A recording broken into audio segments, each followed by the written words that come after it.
In ancient India, there lived a sage named Ashtavakra. His name, meaning 8 bends, reflected the physical challenges he was born with. Despite this, he possessed immense wisdom. King Janaka, a renowned ruler, was known for his spiritual yearning. He sought out Ashtavakra, drawn by the sage's profound understanding of the self. This encounter led to a dialogue that became immortalized as the Ashtavakra Gita. This scripture delves deep into the nature of the self. It reveals the path to liberation from suffering and the attainment of true peace.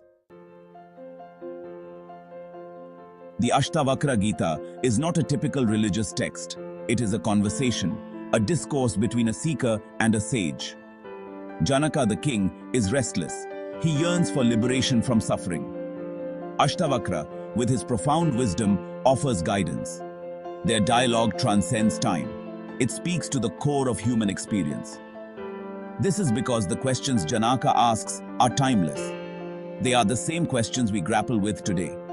How can we find lasting happiness? What is the nature of our true self?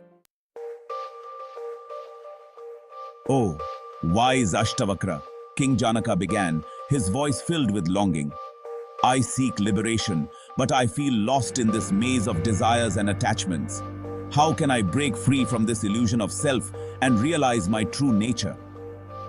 Janaka's question arises from a deep yearning for freedom. Like many of us, he feels trapped by the limitations of his ego. He senses there's something more, a deeper truth beyond the surface of everyday life. This question forms the crux of our spiritual journey. We often identify ourselves with our thoughts, emotions, and experiences. This creates a false sense of self, a limited identity that binds us to suffering. Section 4. Ashtavakra's Wisdom. You are already free.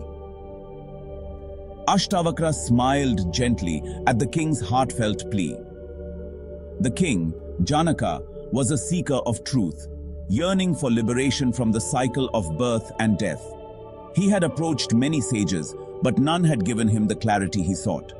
Janaka, he responded, his voice resonating with calm assurance, you are already free.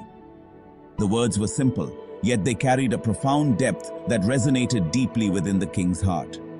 Liberation is not something to be achieved. It is your inherent nature. It is not a distant goal to be reached after years of penance and meditation. It is here, now, within you.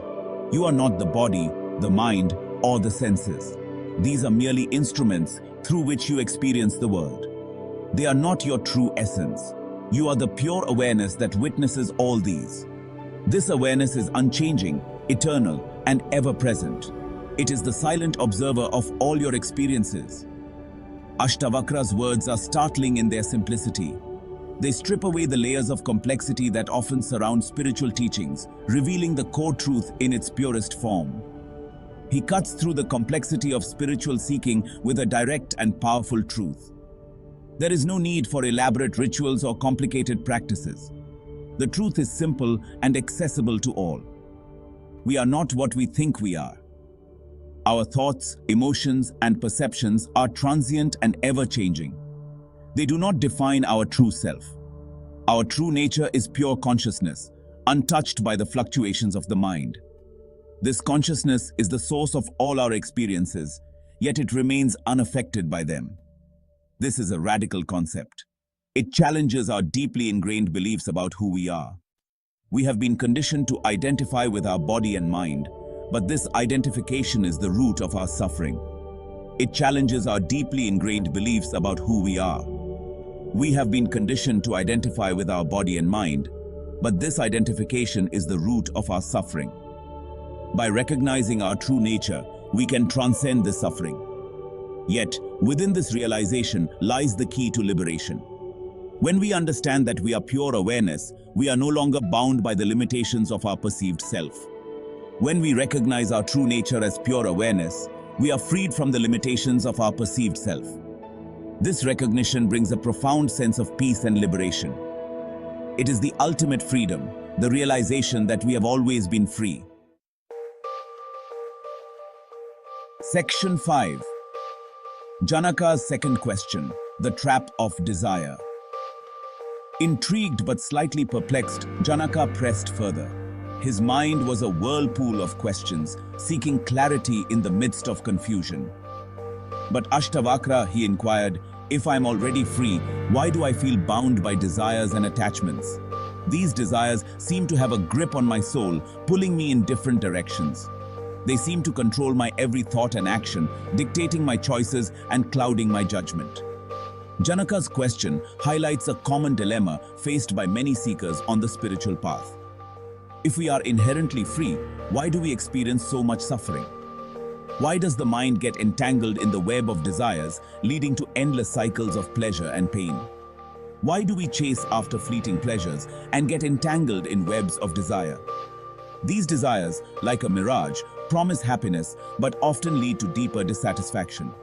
This question points to the power of Maya, the illusion that veils our true nature. Maya creates a false sense of identity, making us believe that we are incomplete and need external objects to feel whole. We get so caught up in the world of appearances that we forget our inherent freedom. The distractions of the material world pull us away from our true essence. We become slaves to our desires, constantly seeking fulfillment in external objects and experiences. This endless pursuit keeps us trapped in a cycle of longing and dissatisfaction, never allowing us to realize our true, boundless nature. But the path to liberation lies in recognizing this illusion and turning inward. By understanding the nature of desires and their fleeting nature, we can begin to disentangle ourselves from their grip. Ashtavakra's teachings guide us to see beyond the illusion, to awaken to our true self that is ever free and unbound. The journey is not about renouncing the world, but about seeing it for what it truly is, a play of consciousness. In this realization, we find a profound sense of peace and freedom, untouched by the transient nature of desires. The trap of desire loses its power, and we step into the light of our true being. Section 6. Ashtavakra's Guidance. Find freedom in detachment. Ah, Janaka, Ashtavakra replied with a knowing smile. Desires themselves are not the problem. Desires are natural and arise from our human experience. They are like waves in the ocean, constantly coming and going. It is our attachment to them that binds us. When we cling to our desires, we create chains that limit our freedom and cause suffering. When you learn to observe your desires without judgment, without getting carried away by them, you will find true freedom. This practice of mindful observation allows you to see desires for what they are, temporary and fleeting. Ashtavakra offers a profound solution: detachment. Detachment is not about indifference or apathy. It is about understanding the transient nature of desires and not letting them control your inner peace. This doesn't mean renouncing the world or suppressing our desires. It means engaging with life fully, but with a sense of inner freedom and non-attachment.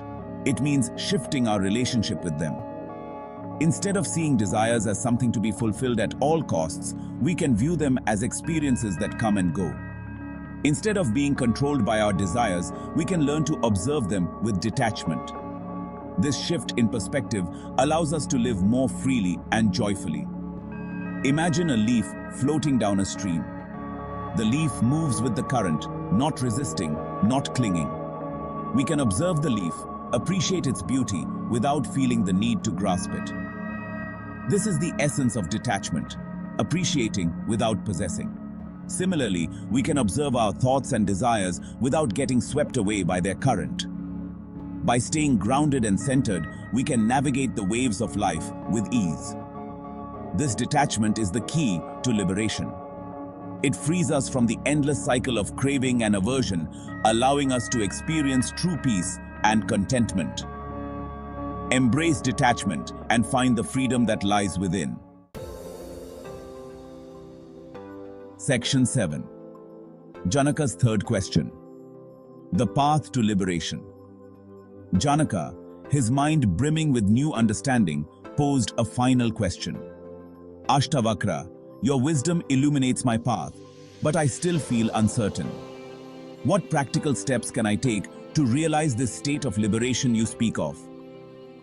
Janaka's final question is pragmatic. He understands the theory but seeks practical guidance. This is a common desire among spiritual seekers.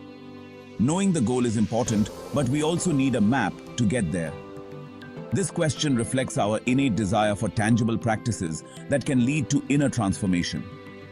We want to know how to integrate these teachings into our daily lives and experience the freedom Ashtavakra describes.